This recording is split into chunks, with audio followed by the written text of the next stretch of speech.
ఎవరో పొగడ్తలు చెప్పి మోసం చేశారా? లేదా మార్గదర్శనం పొందకుండా తొందరపడి నిర్ణయం తీసుకుని తర్వాత పశ్చాత్తాప చెందారా?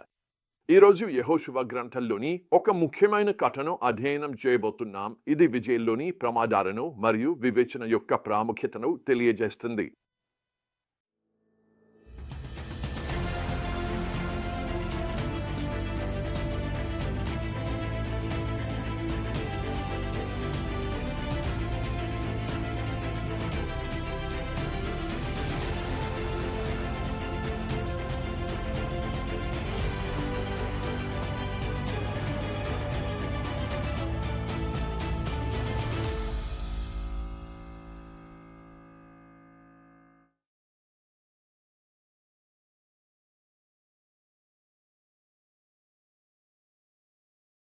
ఈరోజు ప్రధాన సత్యం ఇదే. విజయంలో కూడా మనం అప్రమత్తంగా ఉండాలి, దేవుని జ్ఞానాన్ని కోరాలి మరియు ఇతరులతో వ్యవహారాల్లో వివేచనను పాటించాలి. యెరికో మరియు ఆ పట్టణాల్లో ఇశ్రాయేలీల విజయాల తర్వాత గెలుపు దేశమంతటా వ్యాపించింది. యెహోషువ 9వ అధ్యాయం 1-2లో యోర్దాను పశ్చిమాన రాజులు ఇశ్రాయేల్పై యుద్ధం చేయాలని నిర్ణయించారు. కానీ అందరూ నేరుగా యుద్ధానికి సిద్ధపడలేదు. గిబ్యోనీయులు సమీపంలోని ఒక సమూహం భిన్నమైన మార్గాన్ని ఎంచుకున్నారు. మోసం. గిబ్యోనీయుల వ్యూహం తెలివిగా ఉండేది. వారు దూరదేశం నుండి వచ్చిన ప్రయాణికుల్లా పాతబడిన బట్టలు, చిరిగిన చెప్పులు ధరించి ఎండిపోయిన పుచ్చిన రొట్టెలను తీసుకువచ్చారు. యెహోషువ 9:6 ప్రకారం వారు యెహోషువ ఇశ్రాయేలీయుల వద్దకు వచ్చి, మేము దూరదేశం నుండి వచ్చాము, మాతో ఒప్పందం చేయండి అన్నారు. వారి ముఖస్థితి సూక్ష్మంగా ఉంది, ప్రభావవంతంగా ఉంది. వారు ఇశ్రాయేలీల దేవుని పొగుడుతూ ఆయన గొప్ప కార్యాలను వివరించారు. అది అన్నీ బాగానే అనిపించాయి. విషయాలు తప్పుగా జరిగాయి. యెహోషువ 9:14 ప్రకారం ఇశ్రాయేలీయులు వారి సరఫరాలను పరీక్షించారు, కానీ ప్రభువును ప్రశ్నించలేదు. ఈ చిన్న తప్పుదొప్పి ఒక పెద్ద పొరపాటుకు దారితీసింది.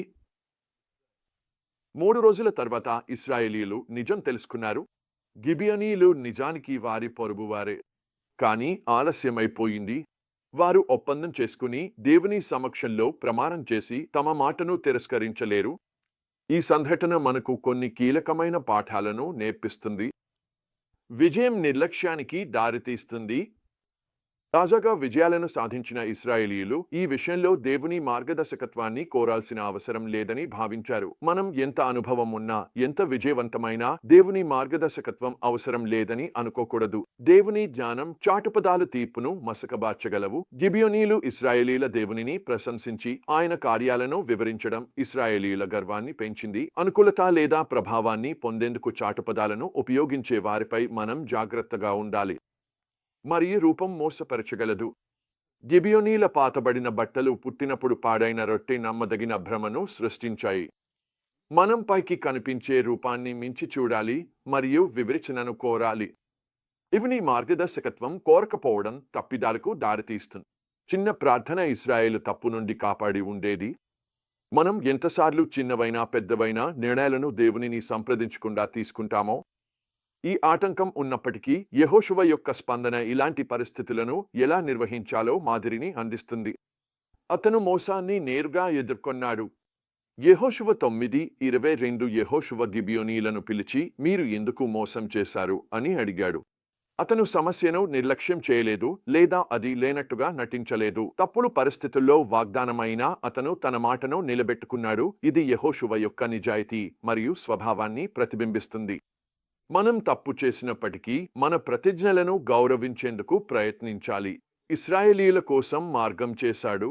గిబియోనీయులను ప్రభువు బలిపీఠం వద్ద సంఘానికి కోసం నీరు మోసేవారిగా నియమించారు. దేవుని ఆలోచనను దారి తప్పనీయకుండా చూసుకున్నాడు.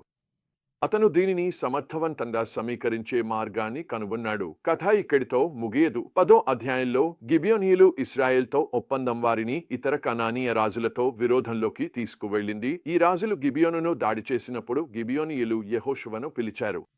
దీని ఫలితంగా బైబిల్లోని అత్యంత ప్రసిద్ధ యుద్ధం జరిగింది. దేవుడు సూర్యుడిని నిలిపాడు. ఇశ్రాయేల్కు తమ శత్రువులను ఓడించడానికి ఎక్కువ సమయం ఇవ్వడానికి. ఈ సంఘటనల మార్పు మనకు దేవుడు మన తప్పిదాల ద్వారా కూడా ఎలా పనిచేయగలడో చూపిస్తుంది. మోసంతో ప్రారంభమైన విషయం దేవుడు తన శక్తిని అపూర్వమైన విధంగా ప్రదర్శించడానికి ఒక అవకాశంగా మారింది. ద్వితీయోపదేశ 21:22 నుండి 23వ అధ్యాయం వరకు ఉన్న వచనాలు. యుద్ధం తర్వాత యెహోషువ చేసిన చర్యలు. అతను ఓడిపోయిన రాజులను కగలపై వేలాడదీశాడు, కానీ సూర్యాస్తమయానికి ముందు వారిని తీసివేశాడు. ఇది యెహోషువ దేవుని ధర్మశాస్త్రాన్ని పాటించడాన్ని చూపిస్తుంది. విజయోత్సాహంలో కూడా. ఇది ఈరోజు ఏమి సూచిస్తోంది? నేను వ్యక్తిగత ఆలోచనను చేసుకోవాలనుకుంటున్నాను. నా అత్యంత పెద్ద బలహీనతలలో ఒకటి వివేచన. ఎవరో నాకు ఏదైనా చెప్పినప్పుడు నేను దాన్ని ఆలోచించకుండానే నమ్మేస్తాను. ప్రజలతో వ్యవహరించేటప్పుడు, ముఖ్యంగా దేవుడు సేవలో విజయాన్ని అనుగ్రహించినప్పుడు నాకు మరింత వివేచన అవసరమని నేర్చుకుంటున్నాను. విజయం సూక్ష్మమైన ప్రమాదాలను తెస్తుంది. ఒక వ్యక్తి లేదా సమూహం విజయం సాధించినప్పుడు దానిలో భాగం కావాలని అనుకుంటారు. నిజాయితీగా మరియు పారదర్శకంగా ఉండకుండా సంబంధాలను అభివృద్ధి చేసేందుకు చేయవచ్చు. ఇలాంటి వాటి మనం అప్రమత్తంగా ఉండాలి.